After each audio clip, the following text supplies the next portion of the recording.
Olá, olá, boa tarde. O programa Gente que Fala está começando ao vivo pela Rádio 365, a sua rádio de todos os dias, transmissão também pela UTV, a TV da internet e pelas redes sociais, Instagram, Facebook, nosso canal no YouTube, tudo no ar, tudo ligadinho, tudo à sua disposição para você acompanhar a nossa jornada de hoje. Até 1 da tarde, a gente quer você por aí, curtindo, comentando, compartilhando a nossa transmissão. Participe também aqui fazendo perguntas aos nossos entrevistados, a interação é muito bacana. 973350038 é o WhatsApp, 973350038. Meio-dia e 1 agora, eu sou o Mauro Friesman. É quinta-feira, você conhece o nosso espaço por aqui. Está no ar o Gente do MPD que Fala, parceria nossa com o Movimento do Ministério Público Democrático, o apoio da Câmara Brasileira de Diagnóstico Laboratorial e do escritório Nasser Rajab Advogados Associados. Vamos então aqui colocar em campo, vamos escalar o nosso time que vai debater, que vai analisar todos os temas por aqui propostos na tarde de hoje. Dr. Roberto Liviano, procurador de Justiça, escritor, palestrante, ele integra a Academia Paulista de Letras Jurídicas, é presidente do Instituto Não Aceito Corrupção e vice-presidente do Movimento Ministério Público Democrático. Procurador Liviano, uma boa tarde, tudo bem? Boa tarde, Mauro, boa tarde aos companheiros de mesa. Eu peço desculpa que eu estou um pouco gripado, estou com a voz meio rouca, mas dá para a gente conversar aqui sobre esses temas tão importantes. Na data de hoje, mais uma jornada de debates. Obrigado pela condução sempre atenta, apesar de ser uma condução sem mundial, né, Mauro? Mas é uma condução sempre atenta. Hoje eu ponho muita fé no tricolor, hoje à noite. Hoje vamos nos enfrentar e, de fato, que vença o melhor, que seja sempre assim no nosso futebol, no nosso esporte, não é, procurador Liviano? Vamos em frente aqui também com a apresentação da Ana Flávia Pires, bióloga, ela é diretora da Germsure Biosafe e consultoria. Tudo bem, Ana Flávia? Boa tarde. Perdemos a conexão com a Ana Flávia Pires. Eu apresento aqui, então... Ana Flávia, nos ouve? Temos problemas com o seu áudio, não está chegando aqui para a gente. Eu vou te pedir uma gentileza. Se você puder sair da conexão e voltar, aí pode ser que o nosso sinal aí melhore dali para frente. Vamos seguir, então. Dr. Nasser Rajab, advogado, vice-presidente da Câmara de Comércio e Indústria do Mercosul e Américas, também sócio do escritório Nasser Rajab Advogados Associados, um dos nossos apoiadores aqui do programa Gente do MPD que Fala todas as quintas-feiras. Tudo bem, doutor Nasser? Bem-vindo, boa tarde. Boa tarde, Mauro. Boa tarde aos colegas de mesa. Muito prazer voltar aqui ao programa com temas tão importantes quanto esses que hoje nos aguardam. Bom programa a todos. Obrigado pela presença. Nosso primeiro assunto aqui para análise e debate dos nossos entrevistados no Gente do MPD que Fala. Olha, a Justiça revogou ontem a prisão do torcedor flamenguista Felipe Xavier Santiago, de 26 anos de idade. Foi preso pela morte da torcedora do Palmeiras, Gabriela Anelli. A libertação de Felipe foi solicitada pelo Ministério Público de São Paulo porque as imagens disponíveis indicam que quem arremessou a garrafa que atingiu Gabriela foi outro homem, foi uma outra pessoa. No requerimento apresentado à Justiça, o promotor Rogério Leão Zagallo argumenta que a Delegacia de Repressão aos Delitos de Intolerância Esportiva perdeu a credibilidade necessária para prosseguir com o caso e ele solicita que a investigação seja transferida para o DHPP, o Departamento de Homicídios e Proteção à Pessoa, também vinculado à Polícia Civil de São Paulo. Ana Flávia Pires, seu entendimento sobre esse tema. Vou só pegar esse gancho final aqui, né? Um esporte milionário, realmente, né? Eu acho que a gente precisa falar sobre isso, né? E como que esse esporte milionário vai investir para que as pessoas possam continuar indo nos estádios, né? Acho que esse ponto é super importante, mas primeiro realmente me solidarizar com o que aconteceu, com essa tragédia. Eu não posso imaginar a dor dessa família, né, em ter passado por isso. E quando a gente analisa, a gente vê que isso é recorrente, né? Não foi a primeira vez que isso aconteceu.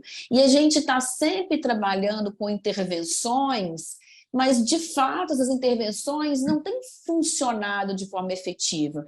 Então tem briga, então separa a torcida. Então tem briga, então faz torcida única. Então tem briga, então não vende cerveja. Então tem briga, então não vende garrafa em volta do estádio. Então tem briga. Mas e aí? E esse então tem briga? Né? Como é que você vai educar as pessoas? Né? E com isso o tempo vai passando. Por quê? Porque a gente quer uma resposta para o próximo jogo. Né? Eu quero tomar uma ação para que no próximo jogo isso não aconteça. E eu me esqueço que ações como essas, elas são de longo prazo, né? São como políticas públicas. Né? Isso é uma política pública de educação. E são ações de longo prazo, e elas não são únicas. Então, se você fala assim, de imediato não ter torcida, né, só ter torcida única, ok, mas você precisa de um plano para tudo isso, para que com o passar dos anos você possa retomar as torcidas, né, e você possa realmente evitar que isso aconteça. Então, eu não vou entrar nessa seara, né, que o Roberto colocou, que deveria ter sido solto ou não. Eu entendo que hoje em dia tem muita câmera de segurança e que vai dar para ver como que essa garrafa voou, e que é uma pena que as pessoas se sintam tão confortáveis no ambiente de simplesmente arremessar uma garrafa. Isso é que a gente tem que refletir, né? Por que quando eu estou no meio da rua indo para o meu trabalho e encontro uma pessoa de uma outra torcida, eu não me sinto confortável em retirar uma garrafa, mas quando eu saio do estádio de futebol, em que eu estou com a minha turma e à noite, por exemplo, eu me sinto confortável a ponto de arremessar uma garrafa? Eu acho que a gente precisa refletir um pouco mais sobre isso. Um tema por aqui. A polícia prendeu anteontem Odair Lopes Mazzi Júnior, o Dezinho, líder do PCC. Um dos chefes da chamada Sintonia Final, o grupo que controla as ações da facção, nomeados por Marcola, Dezinho foi apontado na Operação Sharks como responsável pela lavagem de R$ 1 bilhão enviados pelo grupo para o Paraguai. Foragido desde 2020, ele estava escondido num condomínio de luxo na Praia dos Carneiros, em Pernambuco, e gostava de ostentar riqueza. Fotografias apreendidas pelo Ministério Público mostram festa, viagens, passeios de helicóptero e até uma foto na capa da revista Caras. Ana Flávia, compartilha das opiniões do procurador Liviano nesse tempo? Com certeza. Eu fico pensando isso, gente, vamos falar de educação de novo? Vamos falar de educação de novo, né? E vamos falar que você veja, né? Onde que estava essa pessoa, né? Rica, linda, maravilhosa, morando na luxúria. Ele não estava dentro, né, do subúrbio, da favela, morando mal e precisando de, né, viver daquele tráfico para sustentar a família, digamos, né? Olhando por esse ângulo, né? Então, assim, a gente precisa... É isso que o Liviano falou, a gente precisa entender o caminho disso daí. Isso chega aonde, para quem? A jornada, sabe? Isso é uma jornada, né? E essa jornada, a gente precisa entender ela, a gente precisa conseguir combater. Porque esse cara está saindo agora, mas vai entrar outro. Né? Eles têm substitutos, é como uma empresa, né? Sai o CEO, entra outro CEO. Né? Sai o gerente, entra outro gerente. Tem gente abaixo dele que vai substituindo, e a gente não consegue realmente alcançar o que a gente precisa, que é o quê? Fazer com que as pessoas não precisem estar nesse lugar. Esse cara, eu imagino que possa ser uma opção, né? Não quero julgar, mas o que sustenta embaixo, as pessoas que estão ali embaixo trabalhando, e que a maioria das vezes são presas, a gente precisa ajudar essas pessoas a não estar nesse lugar. E como que a gente vai ajudar essas pessoas? É de novo isso, a gente quer uma resposta para agora, né? A gente tem muita dificuldade de olhar a longo prazo, e principalmente porque a longo prazo não funciona, porque eu estou aqui hoje eu estou fazendo essa política. Daqui a 8 anos eu não vou estar aqui, outra pessoa que vai ficar com os louros do que eu desenhei, né?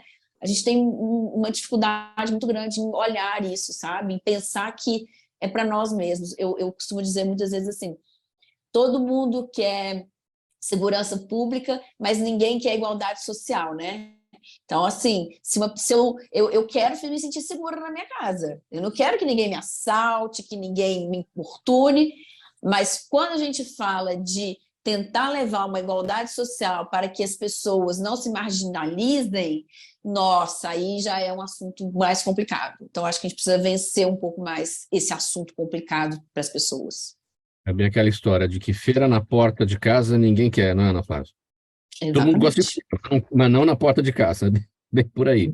Dando sequência aqui nessa edição do Gente do MPD que Fala de hoje. Vamos falar um pouco de saúde, porque a Agência Nacional de Vigilância Sanitária publicou recentemente a resolução da diretoria colegiada que amplia o acesso da população a testes rápidos em farmácias, como os testes point of care ou de triagem laboratorial, que já haviam sido permitidos nestes estabelecimentos, né, nas farmácias, durante a pandemia. Segundo especialistas, a mudança da norma agora representa uma evolução significativa nos requisitos sanitários para análises clínicas ao introduzir normas abrangentes e atualizadas. Ana Flávia Pires, a gente já tratou dessa questão outras vezes aqui no Gente que Fala, e para a gente explicar exatamente como é que vai funcionar todo esse trabalho a partir dessa norma, que na verdade entra em vigor só no mês de agosto, ainda não está valendo, né? Isso, porque agora, adequações, né? A Anvisa sempre publica normas, ela dá 180 dias, né, para as pessoas se adequarem, estabelecimentos, fornecedores, mas dizer que é um prazer estar aqui hoje dando essa notícia, né, e conversando sobre isso com vocês, porque são, no mínimo, aí foram 5 anos, para vocês terem uma ideia, de conversas com a Anvisa para que essa norma fosse atualizada. Então, foi muito trabalho, foram muitas reuniões, foi muita gente envolvida para que isso fosse feito de uma forma que leve segurança a quem vai se testar. É claro que a pandemia, ela fez com que isso desse uma avançada. Por quê? Porque a gente viu a necessidade. E quando você faz uma coisa em cima da necessidade, você perde um pouco aquele medo de mas como que as pessoas vão se sentir dentro de uma farmácia? As pessoas se sentiram super bem. As pessoas gostaram de poder buscar a farmácia perto da casa dela para fazer o teste. As pessoas não sentiram que estavam num ambiente clínico. Então, enfim, a pandemia, ela permitiu que a gente avançasse e que essa portaria fosse, essa RDC fosse finalmente publicada e atualizada. Ela é um avanço, gente, porque ela segue o avanço tecnológico. Tá? A gente precisa olhar para as coisas com o olhar do que a gente tem hoje. Hoje nós temos testes que são muito fáceis de fazer e que têm segurança em ser realizado. Aquele teste, ele tem controles, ele é seguro você realizar fora do ambiente laboratorial. E vão ter testes que você não vai poder realizar fora do ambiente laboratorial. Então, o que a gente está fazendo aqui é seguindo o avanço tecnológico e levando acesso para as pessoas, que isso é fundamental, né? O diagnóstico em momento oportuno. Então, tem dados que mostram que as pessoas vão ao médico, o médico pede o exame, essa pessoa nunca faz o exame. Ou quando essa pessoa faz o exame, ela olha o resultado pela internet, ela nunca volta ao médico para ver o que ela vai ter que fazer com aquele resultado. Então, o que a gente faz com os testes point of care é aproximar o paciente daquele cuidado em saúde, é ele fazer o teste em momento oportuno, precisou ter uma farmácia de perto para você fazer. E agora não só farmácias, como consultórios, né? Então, o médico que se sentir confortável em ter um produto ali, um teste, para que ele faça no paciente, naquele momento ele vai poder fazer. Imagina um pediatra que lida tanto com essas questões respiratórias, você chega lá com o seu filho no pediatra e ele pode te oferecer um teste que tem um resultado em 15 minutos para dizer se o seu filho de 2 anos está com vírus sincicial respiratório ou influenza, se ele vai se tratar ou não, se você deve seguir dali para o hospital ou não. Isso é muito impactante. E é em cima disso que a gente vai trabalhar agora, apoiando farmácias, clínicas, consultórios, a Anvisa, para que as pessoas possam, as clínicas e consultórios, farmácias, possam implementar os testes e realmente ofertar para a população, para que mais diagnóstico aconteça, menos vírus se propaguem, porque o diagnóstico no momento oportuno é isso que ele faz, e as pessoas se tratem o quanto antes. Agora, Ana Flávia, para tratar também de um outro lado da moeda, porque você destacou muito bem, né? Muita gente que sai do médico com o pedido de exame e não realiza, gente que realiza, depois vê o resultado na internet, não volta ao médico para saber quais são os próximos procedimentos, mas também tem gente que sequer tem acesso ao médico para poder ter o pedido para fazer esses exames e agora de forma mais facilitada nesses estabelecimentos. Ou seja, temos que ter um olhar aí realmente voltado para a saúde pública na porta de entrada da unidade básica de saúde. Exatamente. E você imagina que o Ministério da Saúde, as secretarias estaduais, elas podem olhar para essas farmácias também agora, mais ainda como parceiros. A gente precisa aproximar um pouco mais isso, sabe? Assim, por que que só pode ser lá na unidade básica de saúde se hoje tem uma farmácia que pode fazer um teste, que pode oferecer uma porta de entrada mais rápida para uma pessoa, e a oportunidade de se testar, sabe? Você está numa farmácia, um lugar que você já frequenta, que você já vai fazer compra. Tem gente que vai na farmácia toda semana, gente. Ó, eu não tenho ninguém doente na minha casa e a cada 15 dias, se bobear, eu estou numa farmácia comprando alguma coisa.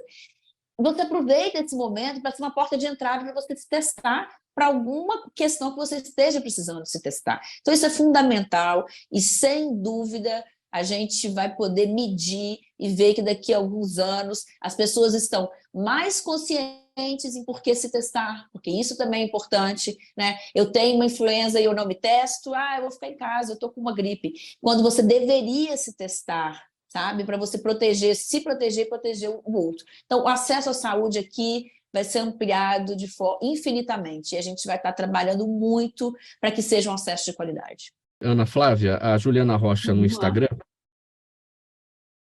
Como anda a testagem de Covid no Brasil? Os casos ainda são altos ou atualmente só estamos sabendo dos casos de internação e mortes?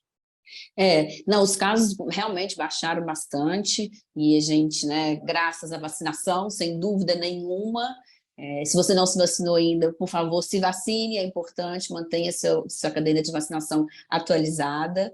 Mas sim, os casos caíram bastante, a tendência é que a gente viva alguma sazonalidade, né? Pode acontecer, mas não que agrave tanto. O Ministério da Saúde ele faz uma vigilância, tá? Sentinela, com relação aos vírus respiratórios, e a gente tem aí agora um avanço de influenza, de RSV, mas realmente a gente, graças e apesar de, né, Roberto, do que aconteceu, a gente tem bastante gente vacinada e temos tido uma boa resposta agora. Bom, gente, vamos colocar um ponto final, nosso tempo esgotado aqui, ponto final nessa edição do Gente do MPD que Fala, parceria nossa com o movimento do Ministério Público Democrático, o apoio da Câmara Brasileira de Diagnóstico Laboratorial e do escritório Nasser Rajab Advogados Associados. Um agradecimento a todos pela participação em nome da equipe do programa Gente que Fala. Hoje não temos o Lucas Neto, aqui pela Rádio 365, agora você fica com a nossa programação musical, aqui na sua rádio de todos os dias.